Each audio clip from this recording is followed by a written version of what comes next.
Liquor scam కేసులో AP SIT అధికారులు నిందితుల్ని వరుసగా అరెస్ట్ చేస్తుండగా విజయసాయిరెడ్డి విషయంలో ప్రస్తుతం ఎలాంటి చర్యలకు ఉపక్రమించడం లేదు.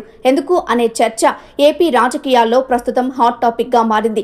వైసీపీ అధినేత వైఎస్ జగన్ తో అత్యంత సన్నిహితంగా ఉంటూ వైసీపీలో నంబర్ 2 స్థానంలో చక్రం తిప్పిన విజయసాయిరెడ్డి అకస్మాత్తుగా రాజకీయాల నుంచి తప్పుకుంటున్నట్లు ప్రకటించి పరోక్షంగా అప్రూవర్ గా మారిపోయారా అనే వాదన కూడా రాజకీయ వర్గాల్లో నడుస్తోంది. లిక్కర్ స్కామ్ లో 5వ నిందితుడిగా సాయిరెడ్డిని పోలీసులు గుర్తించారు. అయితే విచారణలో తాను పూర్తిగా పోలీసులకు సహకరిస్తానని సాయిరెడ్డి చెబుతూ ఉండడంతో ఆయన అరెస్టు విషయంలో ఎలాంటి చర్యలు తీసుకోవడం లేదని అధికారులు అంటున్నారు. అంటే ఆయన తాను లొంగిపోతున్నానని చెప్పకనే చెప్పినట్టు కదా.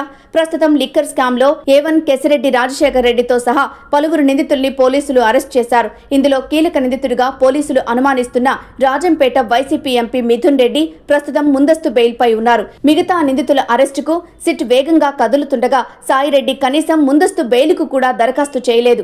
ఎందుకంటే తాను అరెస్ట్ అవను అనే నమ్మకంతో ఆయన ఉన్నారట.